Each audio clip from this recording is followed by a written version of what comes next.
All right, so today we're going deep on a group that I think a lot of people have heard of but maybe don't really understand. Yeah, Opus Dei. definitely shrouded in a bit of mystery. Exactly. And, we've got this blog post here that really gets into some fascinating stuff about them. Their history goes back almost a century. Right, from the 1930s. Yeah, and the reach of their influence is Yeah. really something. I mean, the blog even mentions possible connections to intelligence activities globally, and they even specifically talk about India. Yeah, that's one of the things that makes Opus Dei so interesting, right? You've got these ideas about piety and devotion on one hand, Right.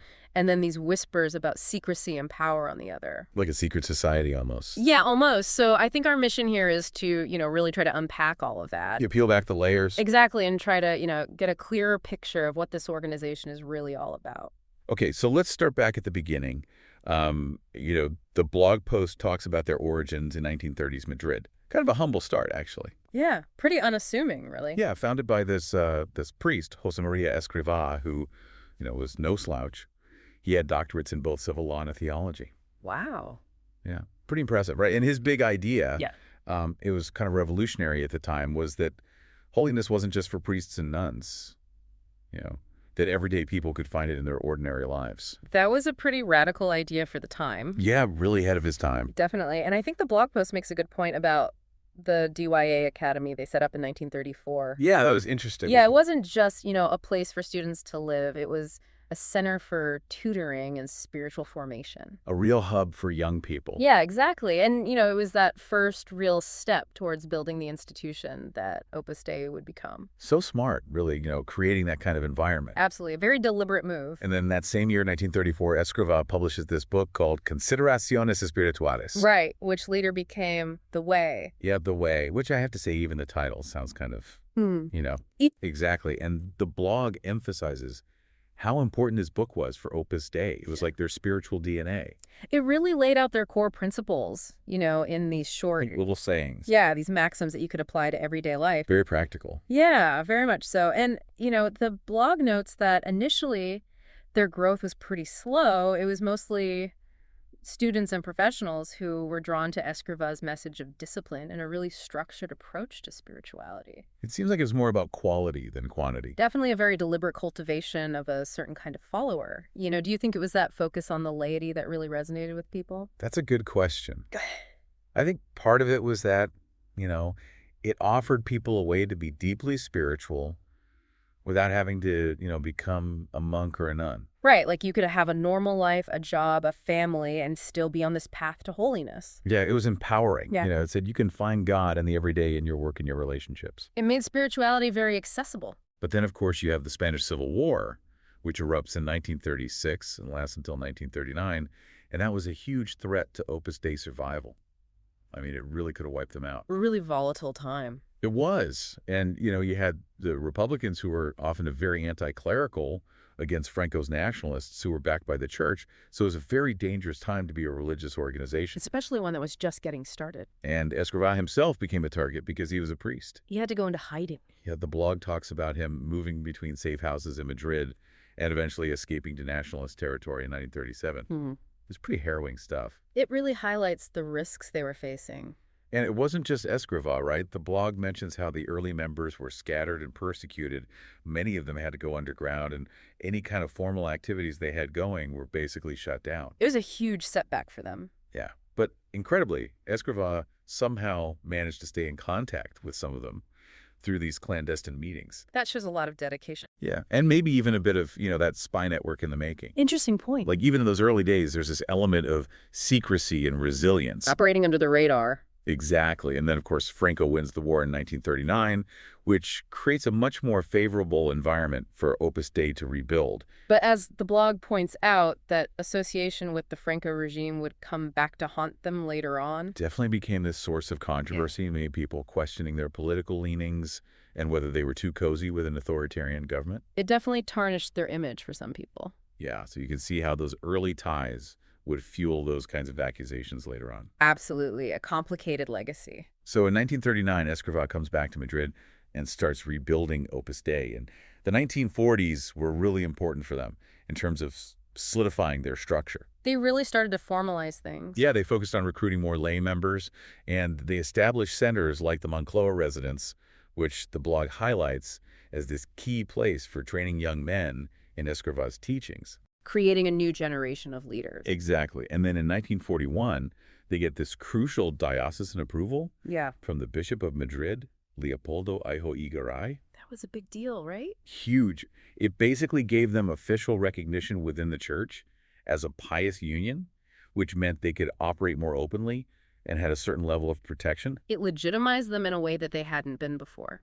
Absolutely. It was a big step towards, becoming a more established and respected organization within the church. And then just a few years later in 1944, you have the ordination of the first Opus Dei priests. Right. Alvaro del Portillo, Jose Maria Hernandez Garnica, and Jose Luis Musquiz. Those were the pioneers. Yeah, exactly. And that was really important because it established that hierarchical structure that the blog talks about. With the priests at the top providing spiritual guidance to the lay members. Exactly. And the blog mentions these different types of lay members, the numeraries and the supernumeraries. Could you maybe explain the difference between those two? Sure. So the numeraries are celibate lay members who typically live in Opus Dei centers and dedicate themselves full-time to the organization. Like the inner circle. Yeah, kind of. And then you have the supernumeraries, who are usually married people who integrate Opus Dei's teachings into their everyday lives, but they're not living in the centers or anything like that. So they're not as intensely involved. Right, exactly. They're living in the world, working, having families, but they're still trying to live out Opus Dei's spirituality in their own way. Interesting. So two different levels of commitment, but both important to the organization. Exactly. And then in the late 1940s, Escrivá makes this really interesting move. He relocates to Rome. In 1946. Yeah, clearly with the goal of getting Vatican approval and taking Opus Dei to a global level. That was a bold move, to leave their home base in Spain and head to the heart of the Catholic Church. Definitely a sign of their ambition. Yeah, and they weren't just sitting around in Rome either. Yeah. The blog mentions how they also started sending members to Portugal and Italy that same year. So they were working on multiple fronts, trying to build relationships at the Vatican while also expanding their operations on the ground. A very strategic approach. Absolutely. And it paid off because in 1947, Pope Pius XII grants them the Decretum Laudis, which is the decree of praise. That's a big deal, right? It was basically the Pope giving them his stamp of approval, saying, we like what you're doing, keep it up. So that gave them a lot of legitimacy within the church. Definitely. It opened doors for them and helped them gain acceptance, especially among more traditional Catholics. But then the 1950s were even more crucial in terms of solidifying their status within the church, because in 1950, Pope Pius XII approves them as a secular institute, which was this brand new canonical category.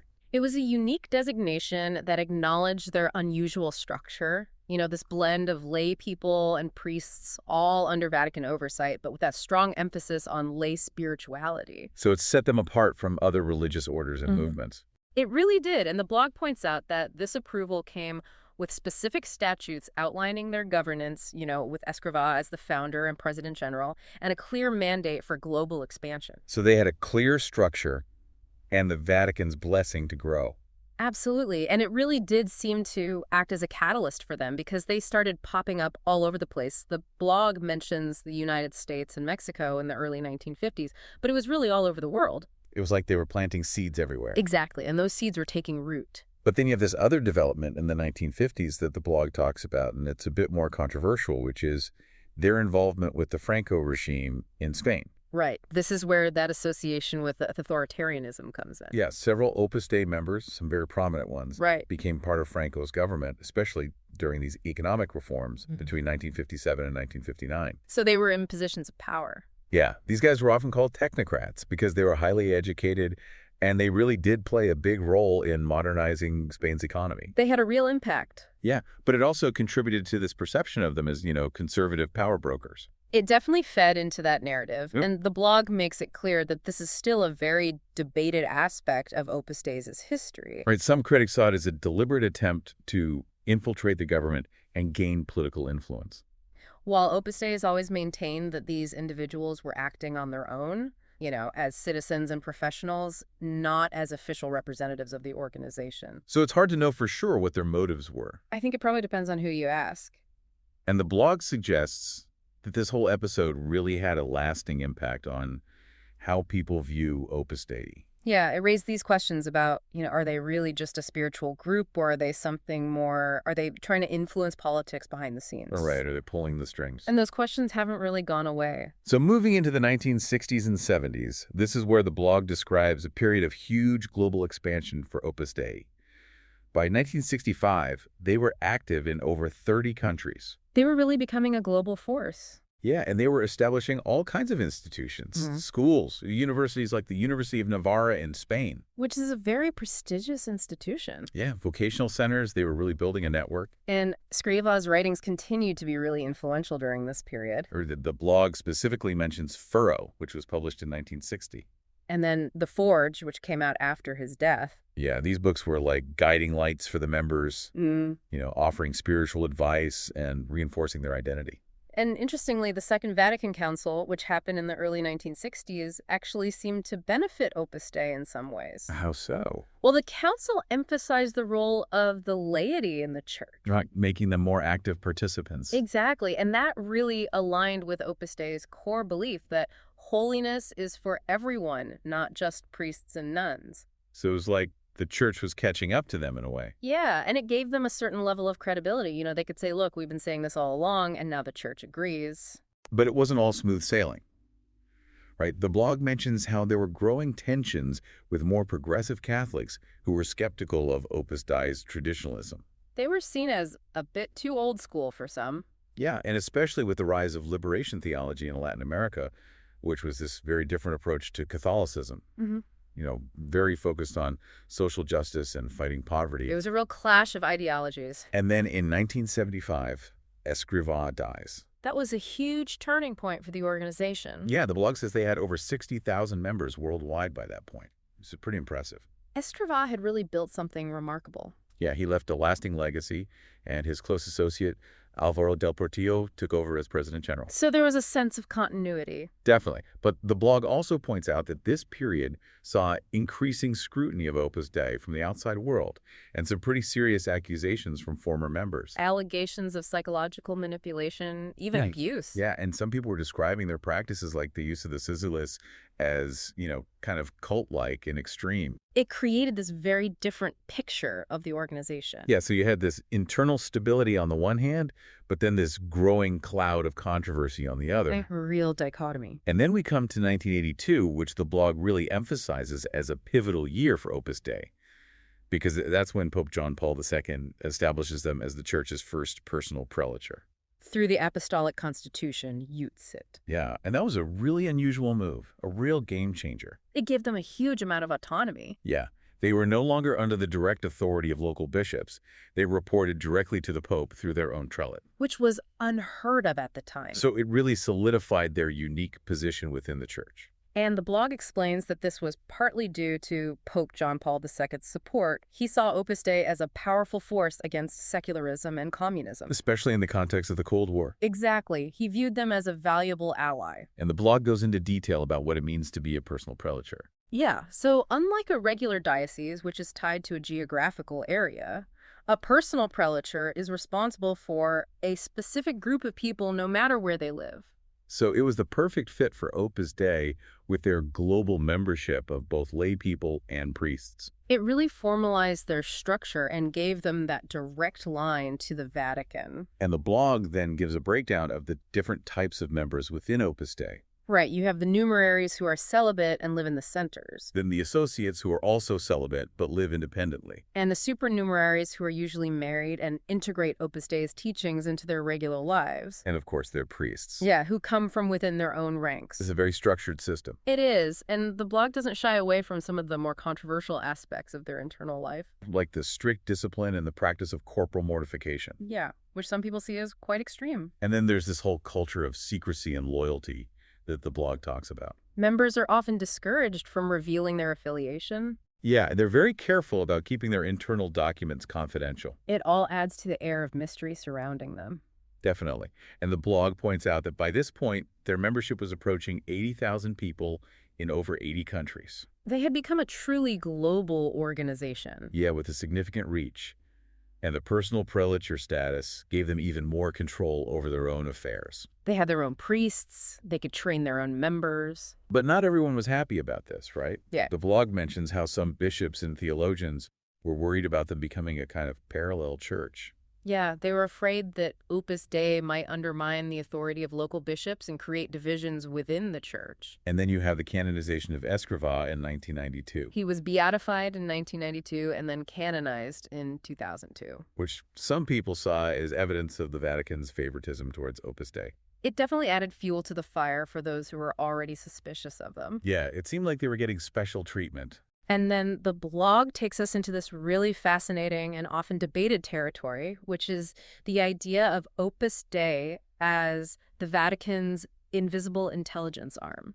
Now that's intriguing. It is, and the blog starts by giving some historical context about how the Vatican has always had a need for information gathering, going back centuries. Yeah, I mean, they're this global institution. They need to know what's going on in the world. Exactly, and they've traditionally relied on papal nuncios and other clergy to provide them with intelligence. Like their own network of informants? But by the 20th century, with the rise of fascism, communism, and all these other ideologies, the need for a more organized and discreet approach became even more important. Especially during the Cold War. And that's where the blog suggests that Opus Dei might have come in. Because they had all these educated and disciplined members in key positions. In government, in finance, in the media. They were everywhere. And they were deeply loyal to the church. So the Vatican might have seen them as a valuable asset. Especially in the fight against communism and liberation theology. Which were seen as threats to the church's authority. The blog uses this term, operatives of influence, which I think is a good way to describe it. Yeah, because they weren't necessarily spies in the traditional sense. Right. They weren't out there,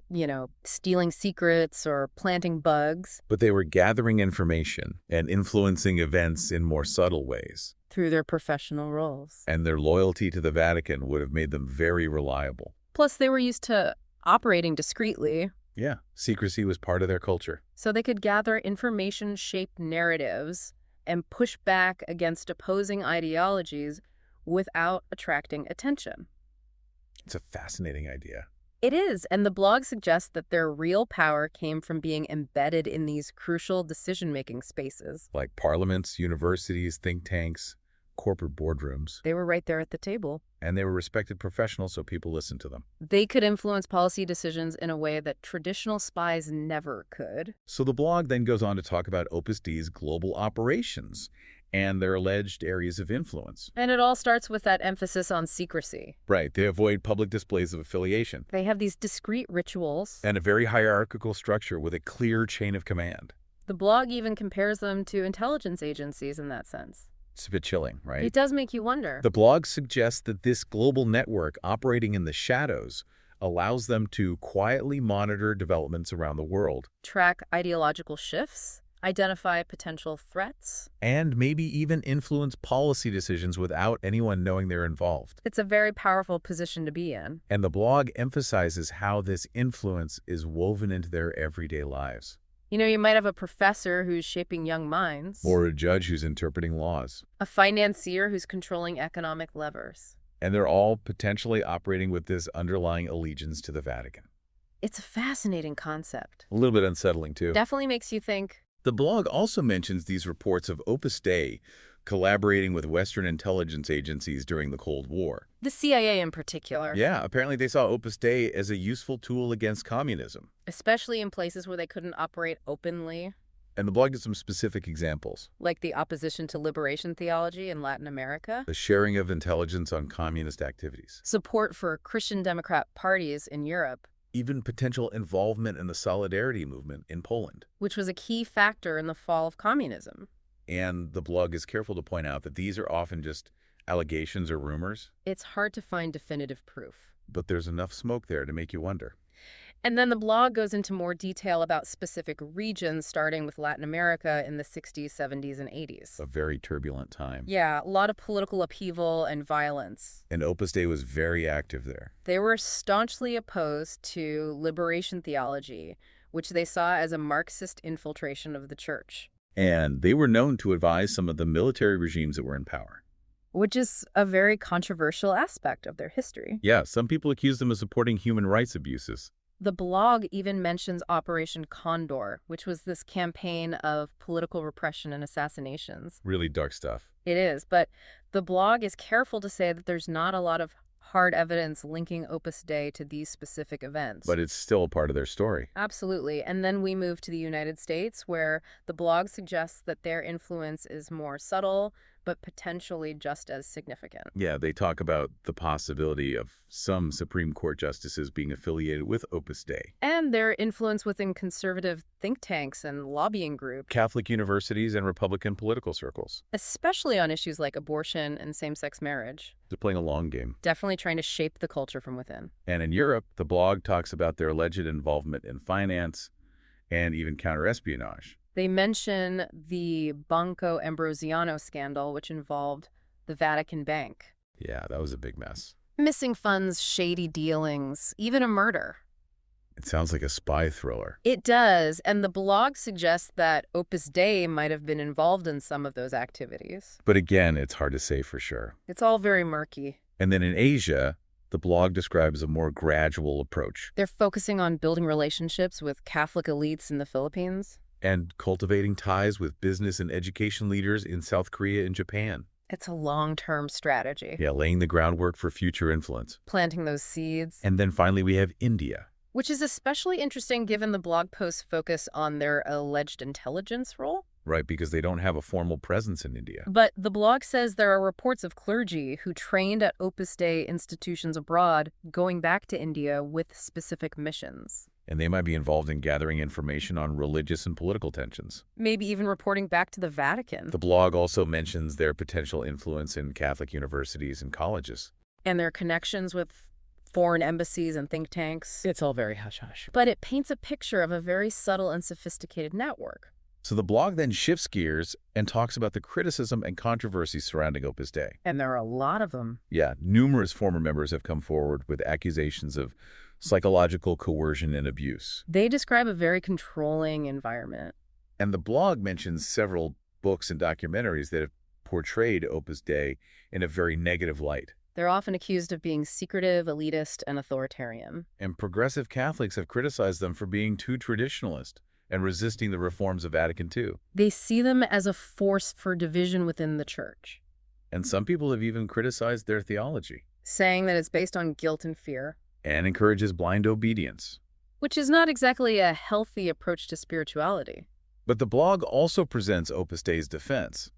They say they're misunderstood. That they're just trying to help people live more fulfilling spiritual lives. And they point to their many positive contributions in areas like education and healthcare. And of course, there are countless loyal members who say that Opus Dei has had a profoundly positive impact on their lives. They talk about finding purpose and meaning. So it's a very complex picture with many different perspectives. It's hard to know what to believe sometimes. The blog then talks about Opus Dei's modern-day influence and strategies. And they argue that they're still very much a force to be reckoned with. Yeah, they're still placing their members in key positions. In government, in the judiciary, in the media. They're referred to as the deep state of the Catholic Church. Which is a pretty provocative term. Yeah, it suggests that they're working behind the scenes to advance a specific agenda. And they're still actively lobbying on issues like abortion and LGBTQ rights. They haven't gone away. And they're adapting to the 21st century. Right. The blog talks about their use of social media and their support